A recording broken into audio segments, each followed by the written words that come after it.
ابراهیم علیه السلام داسې قوم ته الله تعالی دې رالیږلی چې هغه قوم کې بت پرستي ډېره زیاته وه او د دې قوم یو بادشاه و، د هغه بادشاه نوم نمرود. هغه نمرود به ځان ته خدای وي، ځان ته به رب وي. حضرت ابراهیم علیه السلام د نمرود او د نمرود چې کوم هغه بوتانو د هغې خلاف تحریک شروع کړلو او خلکو ته به یې ویل وي تاسو د بوتانو عبادت ولې کوئ؟ نو هغه نمرودیانو به ورته ویل وایي زمونږ پلارانو نیکیانو د دې عبادت کړی دی نو موږ یې ځکه عبادت کوو.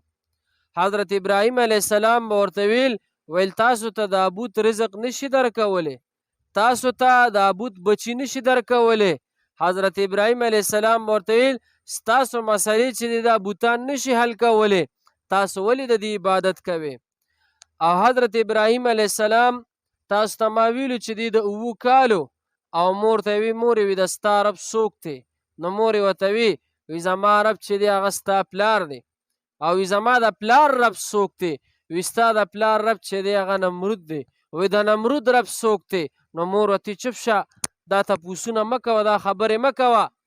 او بیا ورته مور ورته وی دا خبرې بار چاته مه کوه، هسې نه څوک درته نقصان درونه رسوي، په دې خو نمرود خفه کیږي، په دې باچا خفه کیږي، دا خبرې مه کوه. حضرت ابراهیم علیه السلام د ورکوټي والي نه د الله تعالی په وحدانیت باندې کلک ولاړو. د دې نمرودیانو په کال کې یو میله لګېدله، یو جشن به لګېدلو، هغې ته به دا ټول نمرودیان به راټولېدل به. حضرت ابراهیم علیه السلام ته سوال جواب وکړو، وی تم راځه موږ سره لاړ شه دې میلې ته، دې جشن ته لاړ شه، هلته به خوراکونه وي، هلته به میله وي، هلته به لوبې به وي، هلته به چې دې مزې به وي، راځه موږ سره لاړ شه.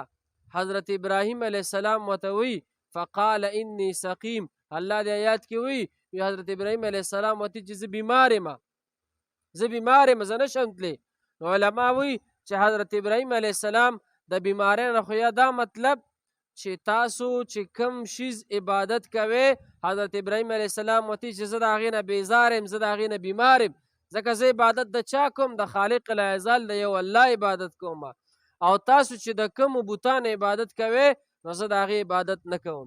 بیا حضرت ابراهیم علیه السلام ورته وی چې زه تاسو لاړ شئ، زه بیمار یم، زه نشم تللی. دا ټول نمرودیان لاړل، هغه کال پس چې کوم جشن و هغې ته لاړل او ټول هلته جمع شولو. دې آیاتونو کې الله وی حضرت ابراهیم علیه السلام لاړلو او د کور نه یو تبر راواخیستلو، راغی د نمرودیانو عبادت خانې ته. چې د هغې عبادت خانې ته راغی، وی کتل د هغې یو غټه عبادت خانه و د نمرودیانو، په هغې کې واړه بوتان، غټ بوتان، درمیانه بوتان، هر قسمه بوتان هغې ظالمانو جوړ کړو ځان د عبادت دپاره. او مخې ته یې ورته خوراک ایښودو، خوراک یې ورته دې دپاره ایښودو چې کله دی وي چې موږ د جشن نه راشو نو دا خوراک به برکتي شوي، نو بیا به دې موږ خوراک وکړو. دا دومره قمقلو هلکه خوراک بوت برکتي کولی شي؟ دونه قمقلو ښه بوت ته یې خوراک ایښودو، وی دا به برکتي شوي نو بیا به دې موږ خوراک وکړو. حضرت ابراهیم علیه السلام چې څنګه را دننه شو، چې وی کتل دې بوتانو ته وی تاسو دا خوراک ولې نه کوئ؟ څومره ښکلی خوراک دلته پروت دی، تاسو دا خوراک ولې نه کوئ؟ نو بوت خو خبرې نشي کولی. حضرت ابراهیم علیه السلام دا په دې بوتانو یې شروع ورله وکړله. دې آیتونو کې الله وی چې شروع یې پرې وکړله، د چا نه به یې سر ماته و، د چا نه به یې لاس ماته و، څوک به یې په دامینځ و، بوتان یې ورله ټول ټوکړې ټوکړې کړل. او یو بوت چې دوی پکې جوړ کړی وي دا الیاذ بالله وي دا غټ خدای دی، هغه یې پرېښودلو. حضرت ابراهیم علیه السلام هغه تبر یوړو، د هغه د اوږې ته یې ورله واچولو.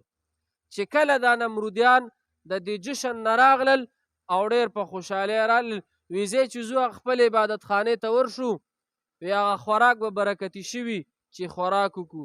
چې وی کتل عبادت خانې ته رالل، ټول بوتان تز دانې پراتو او دوی چغې جوړې کړلې، وی زمونږ د دې خدایانو دا بېعزتي چا کړې ده، چغې جوړې کې ویرې جوړ کړلو، جړا فریاد یې جوړ کړلو چې زمونږ د دې خدایانو دا بېعزتي چا کړې ده.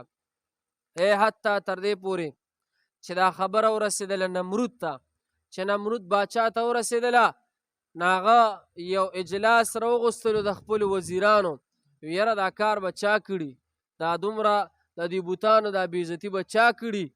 نو شیطان هم په دې مجلس کې ناستو د یو سړي په شکل کې. نو شیطان یې ورته وي چې لکه دلته په دې کلي محله کې یو ځوان دی چې د هغه نوم د ابراهیم علیه السلام، دا به هغه کړي وي، دا د هغه نه خالي نه ده، ځکه چې هغه ستاسو د بوتانو مخکې هم ډېر مخالفت کړی دی، دا به هغه کړي وي. نمرود وی چې ابراهیم علیه السلام دی راوغواړئ. چې دی راوغوستلو، حضرت ابراهیم علیه السلام یې راوغوستلو. وی تا زمونږ په دې بوتانو باندې دا تا څه کړي دي؟ نو حضرت ابراهیم علیه السلام ورته وی ولې ستاسو په خدایانو څه چل شوی دی؟ په خبره پوه شو؟ ولې وی ستاسو په بوتانو څه چل شوی دی؟ نمرود ورته وی تا ته پته نشته وګوره چې چا سر مات دی، د چا لاس مات دی، د چا څه مات دی؟ حضرت ابراهیم علیه السلام ورته وی دا ستاسو څنګه خدایانو چې چا ورله سر او خپې لاسونه مات کړي د ځان نه خبر نه دي؟ دا آیتونو کې موجود دي دا خبرې. بیا ورته نمرود ورته چې ګوره یو یې پکې پرېښی دی او نور ټول بوتان مات کړي. حضرت ابراهیم علیه السلام ورته چې دا کم غټ خدای درله پرېښی دی نو د دې غټ خدای نه تپوس وکړه چې د دې وړو خدایانو د حشر نشر چا کړی دی؟ نو هغه ورته نمرود ورته وی بوت خو خبرې نشي کولی. ابراهیم علیه السلام ورته چې خبرې نشي کولی عبادت یې ولې کوې؟ عبادت یې ولې کوې؟ چې خبرې نشي کولی عبادت یې ولې کوې؟ ځان نه مچ نشي شړلی، خوراک نشي کولی، تاسو ته بچي نشي درکولی، عبادت یې ولې کوې؟ نمرود حکم جاری کړلو، وی یو غټ بلډینګ تیار کړي، غټ بلډینګ، یو غټ بلډینګ یې تیار کړلو او وی خشاک را جمع کړي.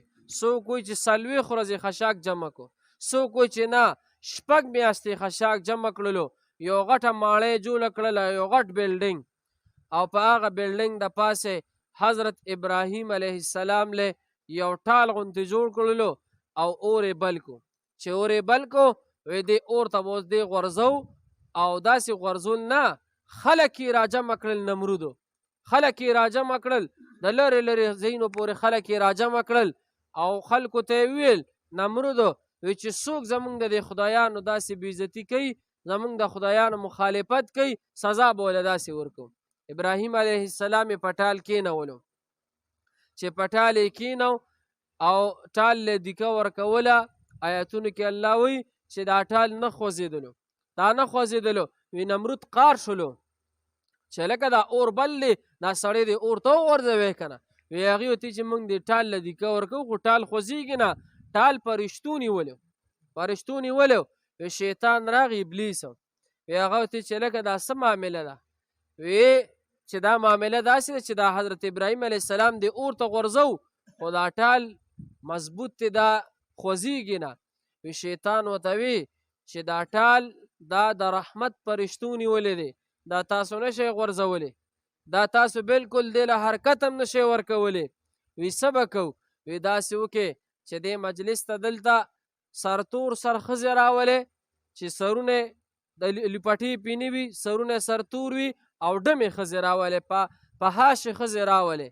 وی هغه چې راوستلې نو د رحمت فرشتې بیا نه ایسارېږي. بیا کم ځای کې چې ګناه کېږي هلته د رحمت فرشتې نه ایسارېږي، فرشتې تښتي د هغه ځای نه، فرشتې حیا کوي، فرشتې پې لعنت وایي، ځکه فرشتې پاک مخلوق دی د الله. نو هغه فرشتې لاړلې نو چې دوی د حضرت ابراهیم علیه السلام دا ټال له دیکه ورکړله، هغې اور ته وغورځولو، اور کې بیا پروت و. نو چې بیا اور کې پروت و، چې بیا په اور کې څه شوي دي نه به انشاءالله بیا سبا بیان کړو. ښه جي ګورئ جي سبق ته. قال اتعبدون ما تنحتون، اویل د اے عبادت کوئ تاسو د هغې شي ما تنحتون چې تاسو تراشئ، یعنی تاسو په خپلو لاسونو جوړوئ. والله خلقکم وما تعملون، او الله پیدا کړی تاسو هغه چې کوئ تاسو. قالوا بنوا له بنیانا، اویل هغه نمرود چې جوړ کېده لره یو بلډینګ، فالقوه فی الجحیم، پس وغورځوئ دی په ګرم اور کې. فارادو به کیدن، پس اراده وکړه دوی په هغه د مکر. فجعلناهم الاسفلین، پس وګرځول موږ دوی خوار او ذلیله. وقال انی ذاهب، اویل حضرت ابراهیم علیه السلام چې بېشکه زه تلونکی یمه الی ربي خپل رب ته.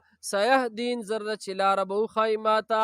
رب هب لي من الصالحین. ابراهیم علیه السلام دعا وکړه ای رب زما راکړه ما لره رب هب لي راکړې ما دپاره من الصالحین د نیکانو اولاد نه. فبشرناه بغلام حلیم. پس زیری ورکړو مونږ دته په یو بچي سره چې هغه ډېر صبرناک و.